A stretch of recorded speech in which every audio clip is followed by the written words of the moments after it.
Good morning all. Today we are going to start our lesson 6 of supplementary reader The Making of Scientist by Robert W. Peterson. Actually this chapter is about a scientist, Richard H. Ebright.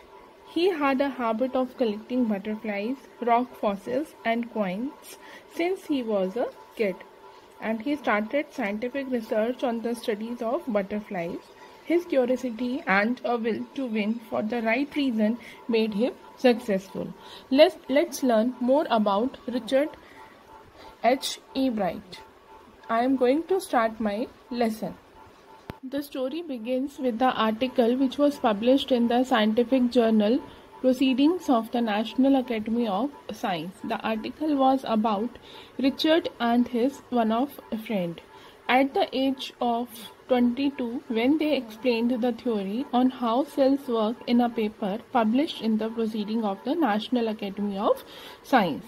And this magazine had published the work of the college students for the first time. For Richard Ebright, it was one of many achievements that he achieved later in his life. Means this was not only the achievement, he achieved so many things in his life. He says that all his curiosity started with butterflies.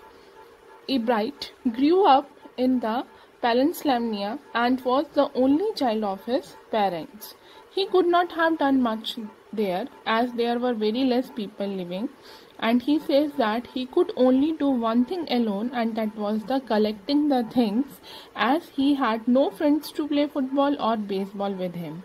He had begun collecting butterflies, rocks, fossils and coins from the time when he was in the kindergarten.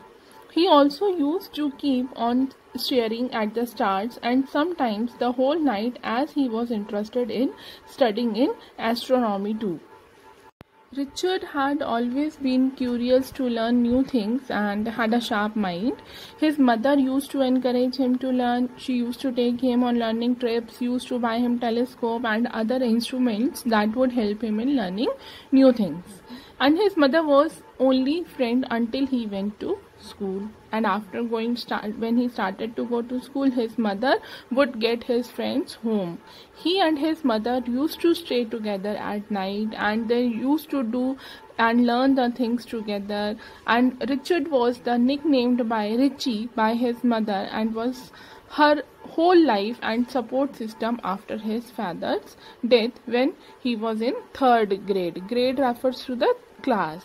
And they used to spend most of the evenings together. If he did not have anything to do, his mother would find him some task for learning, and he used to like learning work that his mother used to give him as that was what he wanted to learn more and more new things. And he was a bright student as he used to score good in class and also was a regular in his daily task. Means we can say that her mother was a good companion of him, who always motivated him, who always encouraged him, and that is why he was a great achiever in his life. And by the time he was in 2nd class, he had collected all the 25 species of the butterflies that were around in his neighborhood. Means he has started with the butterflies. He thought that it would have been the end of his butterfly collection if his mother would have not got him a children's book called The Travel of Monarch X. The book told how the monarch butterflies migrated to Central America, which was the turning point for the Ebright, as it turned his curiosity towards the science. At the end of the children's books, Richie found that the readers of the book were invited to help the study of butterfly migration. They were asked to tag butterflies by Dr. Frederick A. Urquhart of University of Toronto in Canada.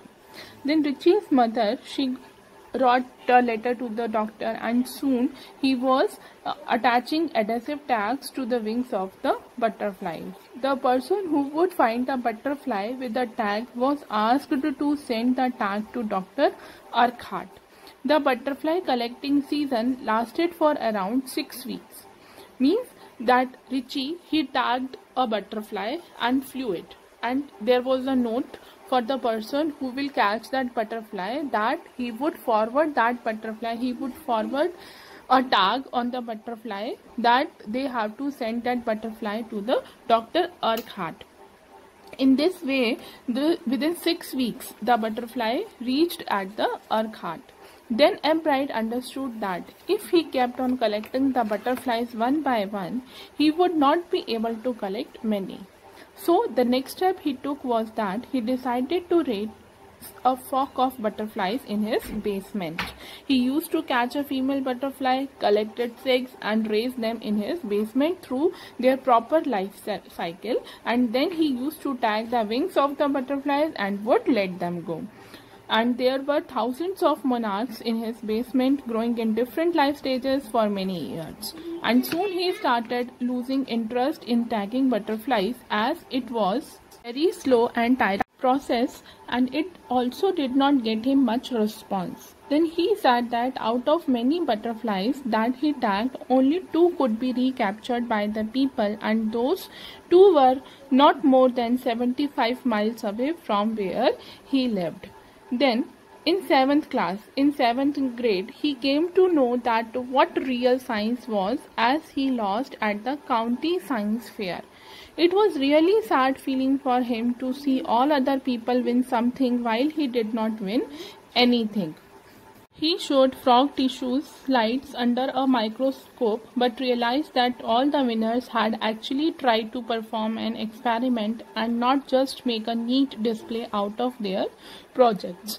This is the explanation up to paragraph number 1.